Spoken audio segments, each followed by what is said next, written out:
Obviously I haven't done a good enough job of selling the protocols to them, when they're on their own. So, part of that could fall on me. A practice squad receiver played quarterback, Max Kellerman. Was it unfair to make the Broncos play like this? Absolutely not.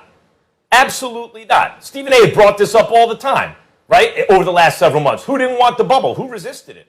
If players are saying, no, we don't want to go into a bubble, we're going to exercise personal responsibility, then these are the risks you take. If everyone was on the IR, right, and they were just missing a lot of players because of that, would they have to play the game? Well, if you don't want to play the game, forfeit the game. That's fine. You can forfeit the game. That's your right.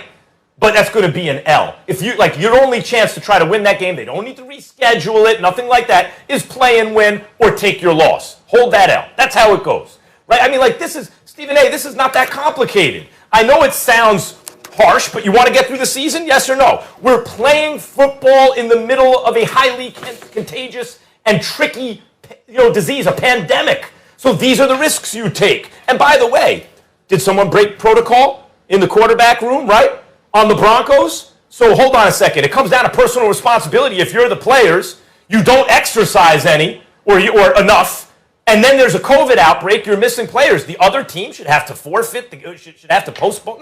No. You play the game, take your lumps, move on. The only way you postpone, Stephen A., is if there's a threat of contagion. If the medical experts say you can't play this game because we're going to transmit the disease, fine, I get it. Postpone. Other than that, you play the game and come what may. Max, I'm not getting into the particulars in terms of, because I totally agree with you about the contagion part.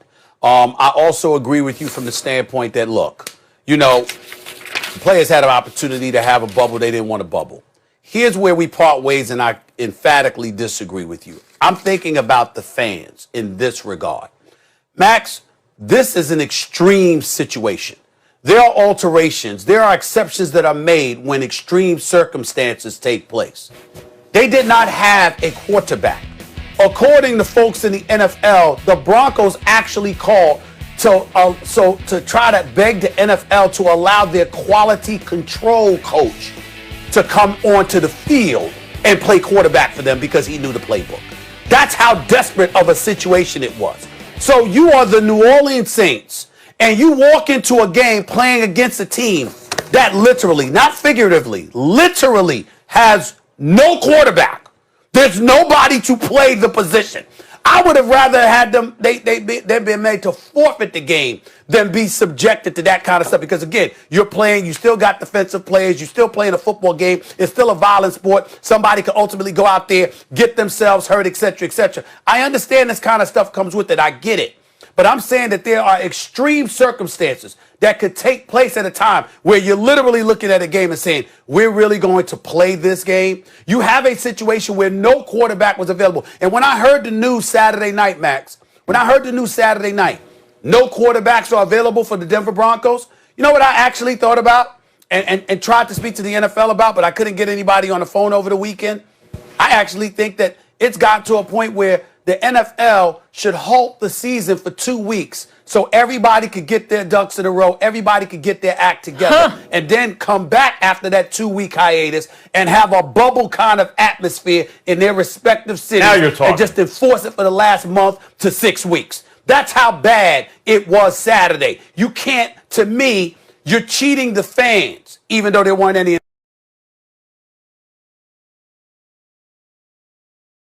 in attendance, they're watching on TV. When you tell a football team to show up without a damn quarterback, that's extreme. I didn't anticipate that happening. Stephen A., I think that's a good, if they come back in a bubble, then I agree with you. Because now they've had enough time. You brought this up last week. There's enough time. Okay, you guys didn't have to bubble up and be away from your families for that amount of time. But for a shorter time frame, they did it in the NBA. They did it in Major League Baseball in the playoffs. I'm with that. I support that idea if they come back in a bubble. Otherwise, no, because it's just going to get worse. It's not getting better. It's getting worse. So what's 2 weeks going to do? There are going to be more outbreaks. So I love your idea of a 2-week hiatus followed by a bubble and finish the season that way if you can get the players to agree. But as far as this game went, you talk about they had to play without a quarterback. Why would that be? Why did they have to play without a quarterback? Could it be because the quarterbacks weren't wearing masks and socially distancing? Because that seems to be the reason, for which they apologized, right? So hold on. Now, we know it's a pandemic. We know it's contagious. We know the best way to fight it is socially distance. Wear a mask. Mask is probably number one, according to the data, right? So they let it slip. Then they didn't have a quarterback. What should happen after that? One of two options. Forfeit the game, take the L, or play the game, you risk the injury, and you take the L. They opted to play the game.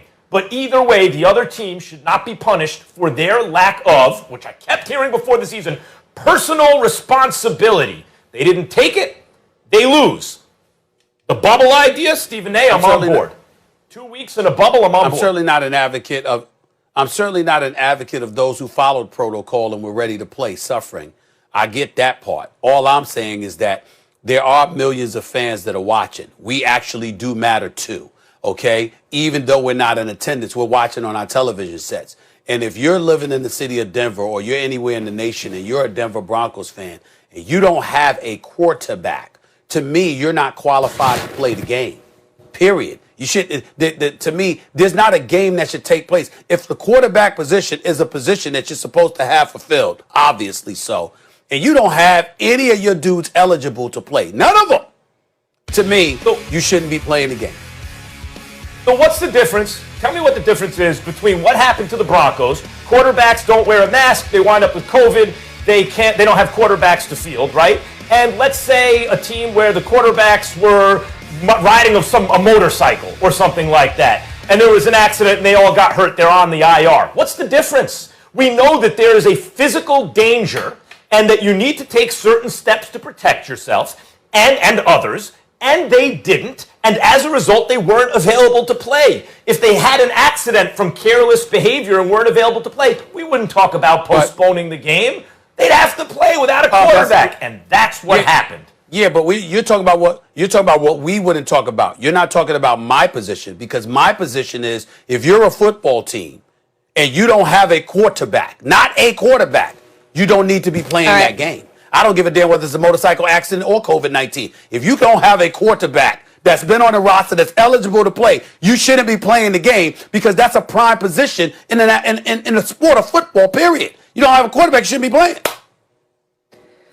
Practice squad wide receiver in an NFL game only in 2020. Fellas, we've got so much to talk about today, so let's just keep it rolling here, because we also have a really good one tonight. That's Monday Night Football. It's a battle of the birds. Russell Wilson and DK Metcalf lead the Seahawks into Philly to take on Carson Wentz and a desperate Eagles team. I told you my Giants aren't first right now.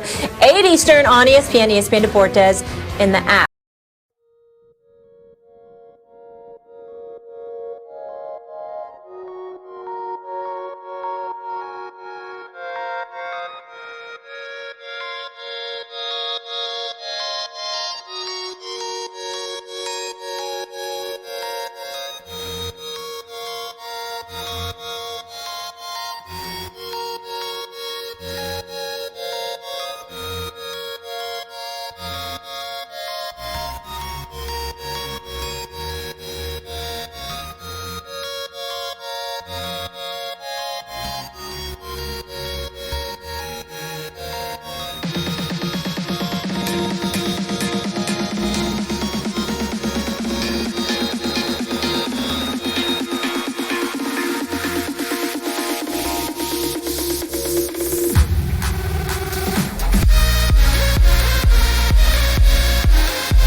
Bye.